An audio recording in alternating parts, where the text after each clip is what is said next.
ஐயனார் துணை சீரியல்ல டுடே எபிசோட்ல நம்ம பாண்டி இருந்துட்டு வானத்தையை பிடிச்சி பயங்கரமாக பாராட்டிட்டு இருக்காங்க. பெரிய கேடி தான் போல இருக்கு அப்படின்ற மாதிரி சொன்ன உடனே, இப்படி மட்டும் இல்லைன்னா அவங்க கிட்ட நான் அடிபட்டு சாக வேண்டியதுதான் அப்படின்னு சொல்லிட்டு நம்ம வானத்தை வந்து சொல்லிடுறாங்க. இது கேட்டோன்னே நம்ம பாண்டி ரொம்பவே சந்தோஷப்படுறாங்க. நீ சேஃபாக இருக்கல்ல, அது வரைக்கும் எனக்கு போதும் அப்படின்ற மாதிரிலாம் வந்து சொல்கிறாரு. அதுக்கு அடுத்தது வந்து பார்த்திங்கன்னா, நம்ம நிலா இருந்துட்டு வேலைக்கு கிளம்பலான்னு சொல்லிட்டு பார்க்குறாங்க. ஆனால் அதுக்குள்ள நம்ம அஜயோட தங்கச்சி சாதா வராங்க.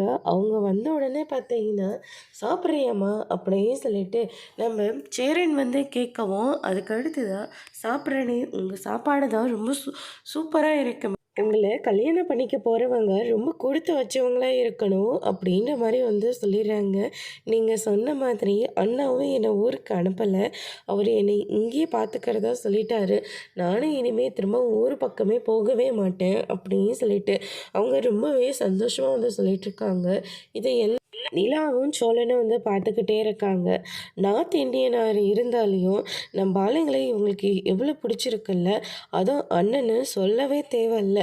கண்ணாலே சாப்பிட்ருவாங்க போல இருக்குது. அவ்வளோ ரசித்து பார்த்துட்ருக்காங்க.